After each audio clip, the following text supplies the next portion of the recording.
So my dad has been in the restaurant business for as long as I can remember. He's owned several Korean, Asian, Japanese, and now sushi restaurants in Dallas, Texas. I think it was really good for me as a kid to see my dad in the kitchen as well as my mother. And it was actually my dad who was the one waking up early every Sunday morning, cooking breakfast for us. And if you know my dad, he does nothing small. He does everything like huge. And so he'd make this huge spread for us every Sunday morning. But my dad is a huge foodie. He loves food. He loves cooking. He loves feeding us, his children. And I really think that that's where I got my love for cooking and my love for food. You grew up that way, but you really didn't cook. Right. How did that happen? Yeah. So this is a funny story.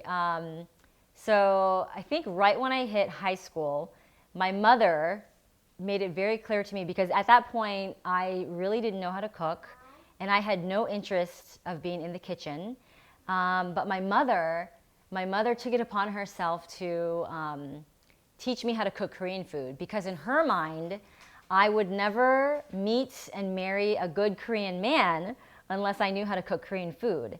So my mother started our Korean food cooking lessons when I was in high school. And I'm a high school kid, like I'm boy crazy, and being in the kitchen is like the last place I wanted to be. So she started these lessons, she went to the market, she'd come back, she'd have all the ingredients prepped and ready to go. And she would drag me into the kitchen, and she taught me the basics of Korean cooking. And I think back then, like I just wasn't as interested in cooking. But when I got married and when I obviously had a family of my own, I think that's when the love of cooking really became important to me, because I wanted to be able to cook food for my family. What do your girls mean to you?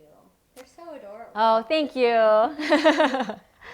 They mean everything to me. I mean, I think, having children, it's so cliche, but it really is the hardest job in the world, but it's also a gift. And yeah, I love my kids. I mean, I think. Do you cook with them? I do. They love being in the kitchen. I mean, obviously, I'm in the kitchen all the time. So they're still young, so they're not with me like at the stove, but they're great mixers, and they love baking with me. So yeah, we're in the kitchen a lot, baking cookies and cakes and cupcakes. So yeah, they probably have a little bit of a sweet tooth because of that, but yeah, they love being in the kitchen with me. What does your blog mean to you? I mean, that's really something that you've put a lot of your heart. Oh yeah. Well, it's funny because what started out as a hobby, has kind of turned into a full-time job, and I love it. I'm doing something that I'm really passionate about, and I love just to the aspect of the blog that I love the most, I think, is is having a creative outlet, and just being able to develop recipes and test things and take pictures and write. So that's what I really love, just kind of having a piece of myself out there, like to share with people. Yeah, it's like your third baby. Yeah, exactly.